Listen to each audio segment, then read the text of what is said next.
ahead and get started and just tell me your name and what you do and how long you've been in extension for. Name's Colby Lambert.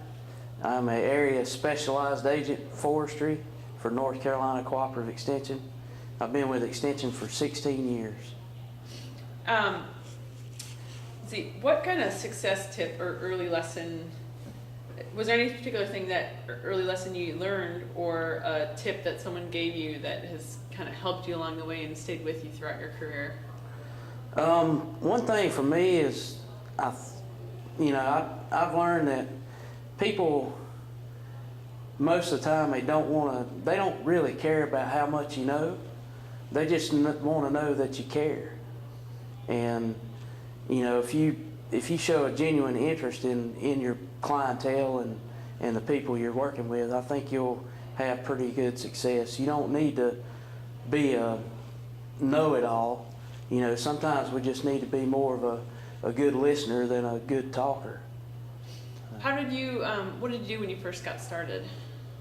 Like what kinds of things, as the job was overwhelming and everything?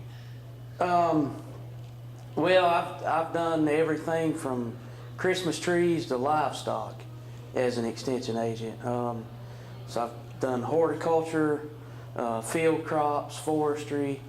So for me, the biggest thing was, making sure that I knew the information and trying to get some technical trainings and stuff like that, and trying to not overwhelm myself with doing a lot of stuff right off the get-go.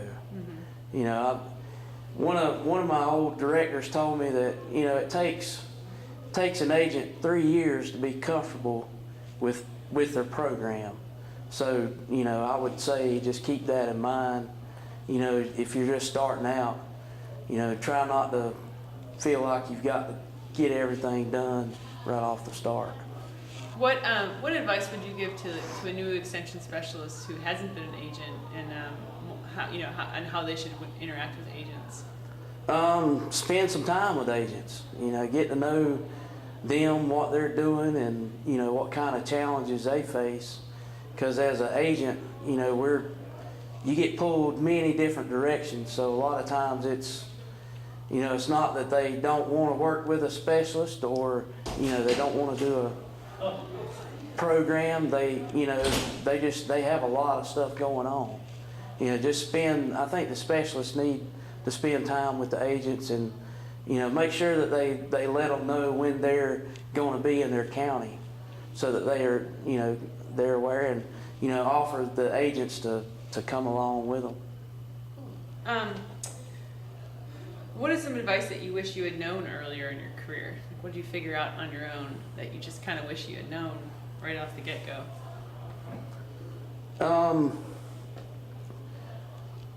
For me, probably just to, for one thing, learn to say no, because you can get it can be overwhelming if you don't learn to say no, and also learn to say I don't know. Because if you're trying to, if you feel like you have to impress somebody, just make sure that you can back up the information you give them. But at least, most people, like I said, most people don't care that you know everything. They just want to know that you care. So if you don't know, at least follow through with them with an answer. Do you have any stories that kind of stand out in your mind where you learned like a kind of a surprise lesson from a big mistake, or where something kind of gelled and went together better than you thought?